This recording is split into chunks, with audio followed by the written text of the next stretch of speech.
Whew. Republican candidates attacking each other ahead of the New Hampshire primary with their words, of course. She's not going to make it. She has no chance. She's got no way. MAGA's not going to be with her. There are multiple instances that we need to start asking Donald Trump the questions and stop taking what he's saying to be golden. We basically have four candidates between the two major parties. You have Biden, you have me, you have Trump, and you have Haley. I'm the only one that's not running a basement campaign. 50% of the Republicans would be lost to Nikki, only to Nikki. Not even to Ron DeSanctimonious. The fact that Donald Trump's lying, it's another reason why he won't debate me, because he knows I'll call him out on it. We didn't even get to the ads, the actual attack ads. Oh, my goodness. So many words. All right. Well, one Haley backer is putting some big pressure on her. Billionaire Home Depot co-founder Ken Langone says he'll see how she does Tuesday before writing a fat check.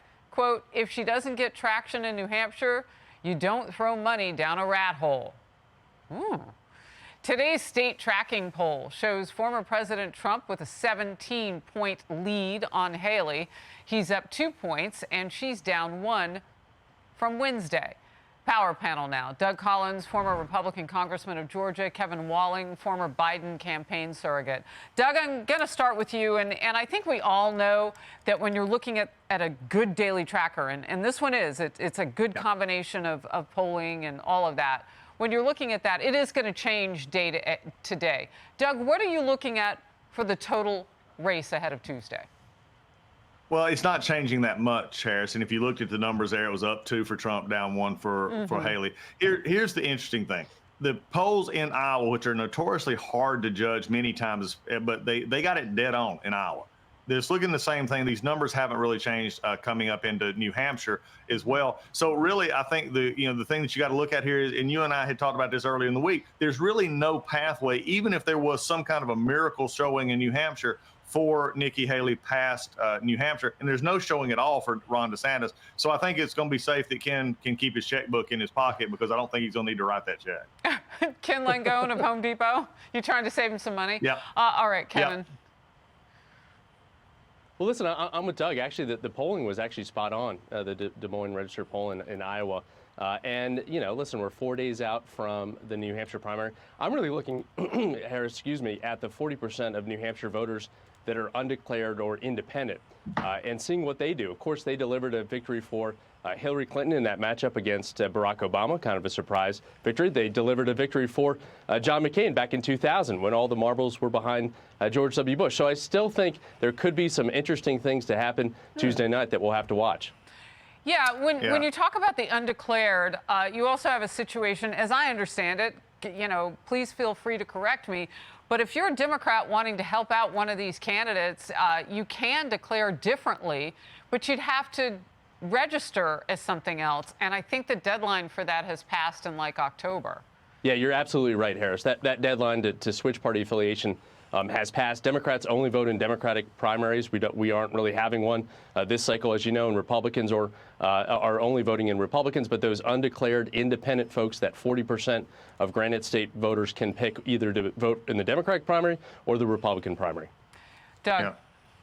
Yeah, Harris, the problem with that is, though, is if you're Nikki Haley looking at you're down 25. I did these numbers this morning. You're down 25 in your home state of South Carolina. You're going into Nevada, which you're not even on the ballot. And then you're going into the Super Tuesday states, which are much more conservative. I don't think the message you want to be sending to those voters are, hey, we're going to do well in New Hampshire because liberal and moderate Republicans up here are going to vote for me. That's just not going to happen. It would be like me, going with Kevin saying, for Biden to come into Georgia, or having a Democrat run in Georgia is a really conservative Democrat in New York. It just doesn't work that way.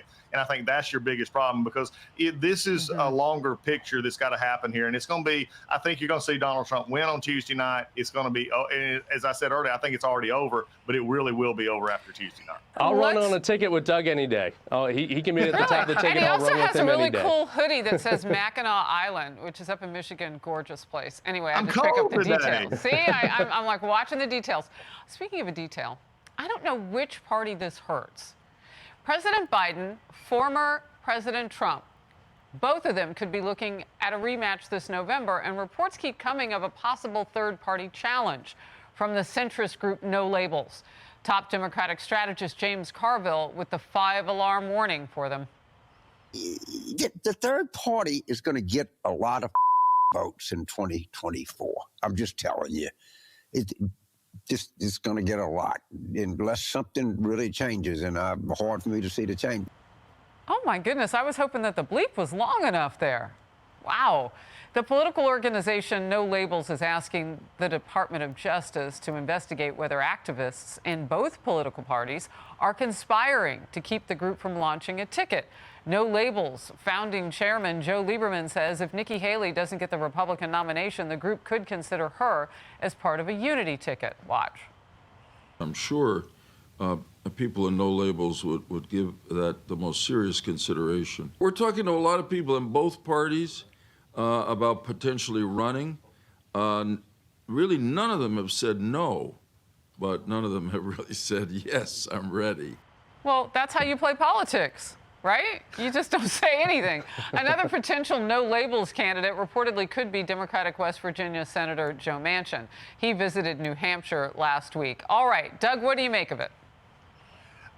Yes, I happen to actually agree that it could make a difference, but it's going to it'll be a very specific difference. Let's just say if it's Joe Manchin with somebody that either is not a very well-known Republican or a very well-known other, it really would take more away from Joe Biden in certain states, especially in I think some of your Super Tuesday states and some other part. That would be Joe Biden's fear, I believe. Now, if there was somehow they patched together a ticket that had a stronger Democrat like Manchin, maybe a stronger Republican, then you get into states like Utah where that could be a little bit of an interesting month.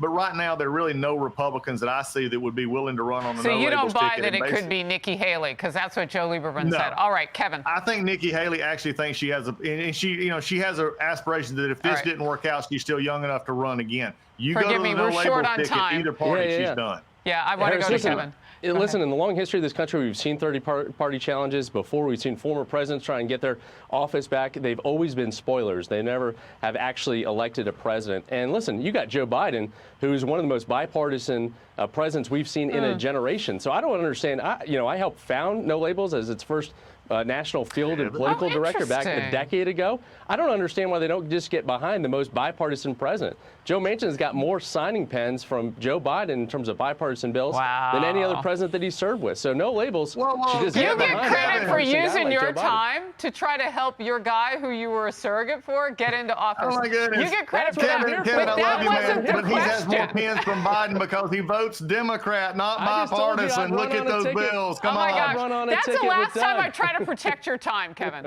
I appreciate it, Doug, you Harris. just take it away. We got it. All right, gentlemen, thank you. Always fun with you. Take care. Hey everyone, I'm Emily Campagno. Catch me and my co-hosts Harris Faulkner and Kaylee McEnany on Outnumbered every weekday at 12 p.m. Eastern, or set your DVR. Also, don't forget to subscribe to the Fox News YouTube page for daily highlights.